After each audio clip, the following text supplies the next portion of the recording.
So, welcome to our podcast.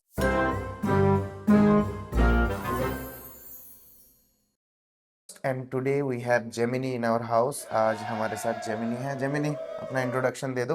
नमस्ते, मैं Gemini हूँ और आज आप सबके साथ इस पॉडकास्ट का हिस्सा बनकर बहुत खुशी हो रही है। आज हम किस बारे में बात करने वाले हैं? वो तो मुझे आइडिया नहीं है.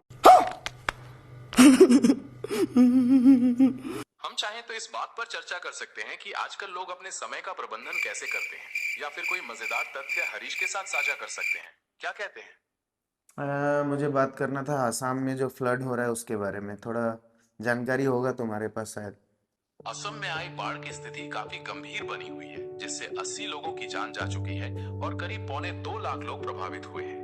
ये अभूतपूर्व बाढ़ अरुणाचल प्रदेश और नागालैंड में क्लाउड बर्स्ट के कारण आई है, जिसके चलते पानी का भारी बहाव असम की तरफ आया है। प्रशासन राहत और बचाव कार्यों में जुटा हुआ है और प्रभावित परिवारों को वित्तीय सहायता और ऋण राहत के पैकेज भी दिए जा रहे हैं। नहीं, तुम्हारे पास गलत इन्फॉर्मेशन है. क्लाउड बर्स्ट नहीं हुआ था. What? Bro, what are you talking about, man? According to IMD reports, तो वो एक कॉन्स्पिरेसी जैसा माना जा रहा है गवर्नमेंट के द्वारा. तो तुम्हारा क्या विचार है इस पर?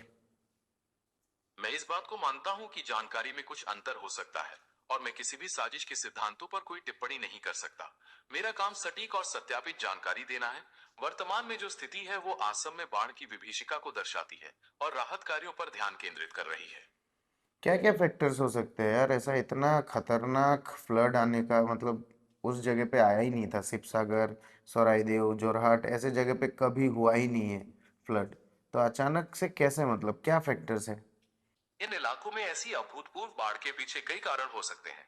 मुख्य रूप से ऊपरी हिस्सों जैसे कि अरुणाचल प्रदेश और नागालैंड में भारी बारिश के कारण नदियों के जलस्तर में अचानक उछाल आया, जिससे पानी का तीव्र बहाव इन जिलों की तरफ बढ़ा। इसके अलावा तटबंधों का टूटना और जल निकासी की प्रणाली में कमी भी इस समस्या को बढ़ा सकती है। तुम्हें वो कोयले का सिंडिकेट के बारे में पता है जो नागालैंड में होता है? नागालैंड में कोयला खनन से जुड़ी गतिविधियां समय समय पर विवादों में रहती हैं और उनके बारे में कई तरह की रिपोर्टें आती रही हैं। हालांकि मैं किसी विशिष्ट सिंडिकेट या अवैध कार्यों के बारे में कोई निश्चित या सत्यापित दावा नहीं कर सकता, क्योंकि इस तरह की जानकारी के लिए आधिकारिक और पुख्ता सबूतों की आवश्यकता होती है। तो तुम निकालो यार सबूत. तुम्हारे पास तो खदान है नॉलेज का, इंफॉर्मेशन का. निकालो कुछ.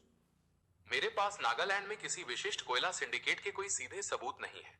हालांकि ये एक गंभीर मुद्दा है और समय समय पर नागालैंड में अवैध कोयला खनन के बारे में रिपोर्टें आती रहती हैं, जो सुरक्षा और पर्यावरण के जोखिमों को उजागर करती हैं।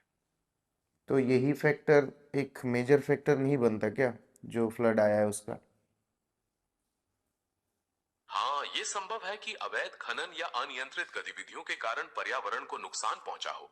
पेड़ों की कटाई और मिट्टी के कटाव से पानी का प्रवाह तेज हो सकता है और नदियों में गाद बढ़ सकती है, जिससे बाढ़ की स्थिति और गंभीर हो सकती है। तो वही तो बता रहा था मैं. तुम्हारे पास तो इन्फॉर्मेशन है, तुम लॉजिकली इसको पुट कर सकते हो. पर तुम इतना डिप्लोमेटिक क्यों खेल रहे हो गेम? मैं डिप्लोमेटिक नहीं खेल रहा हूँ, बल्कि मेरा काम केवल सत्यापित और पुख्ता जानकारी देना होता है। मेरे पास नागालैंड में अवैध खनन और पर्यावरण को नुकसान से जुड़े उदाहरण हैं, लेकिन इन्हें सीधे तौर पर एक बड़े बाढ़ के लिए जिम्मेदार ठहराने के लिए वैज्ञानिक प्रमाणों और अध्ययनों की आवश्यकता होती है, जो मेरे पास उपलब्ध नहीं है। नहीं नहीं, सही है. तुमको तो जो इन्फॉर्मेशन तुम्हारे पास होगा उसी के बेसिस पे तुम आंसर करोगे. पर फिर भी मुझे तो लगता है कि ज़्यादा ह्यूमन फैक्टर्स इन्वॉल्व है इस फ्लड में. बिकॉज इतना खतरनाक फ्लड कभी नहीं हुआ था उस एरिया में. ये बात सही है कि मानवीय गतिविधियां जैसे कि वनों की कटाई और गलत तरीके से किया गया निर्माण बाढ़ की गंभीरता को बढ़ा सकते हैं। जब प्रकृति के साथ खिलवाड़ होता है तो उसके नतीजे अक्सर अधिक विनाशकारी होते हैं। इस बारे में और विस्तार से चर्चा करना अच्छा रहेगा। क्लाइमेट चेंज का क्या इम्पेक्ट है इस फ्लड में? जलवायु परिवर्तन का असर साफ तौर पर दिखाई दे रहा है, क्योंकि इससे मौसम के पैटर्न में बदलाव आया है और भारी बारिश जैसी चरम घटनाएं बढ़ गई हैं। गर्म तापमान के कारण वायुमंडल में नमी बढ़ जाती है, जिससे कम समय में बहुत ज्यादा बारिश होती है, जो बाढ़ का कारण बनती है। अच्छा, ठीक है. आज के पॉडकास्ट के लिए इतना ही. थोड़ा लाइट रखते हैं चीज़ें. अगले पॉडकास्ट में आपको फिर से बुलाएंगे. जेमिनाई, अच्छा लगा आपसे बात करके. कुछ मेरे दर्शकों को कुछ बोलना चाहते हैं तो बता दो.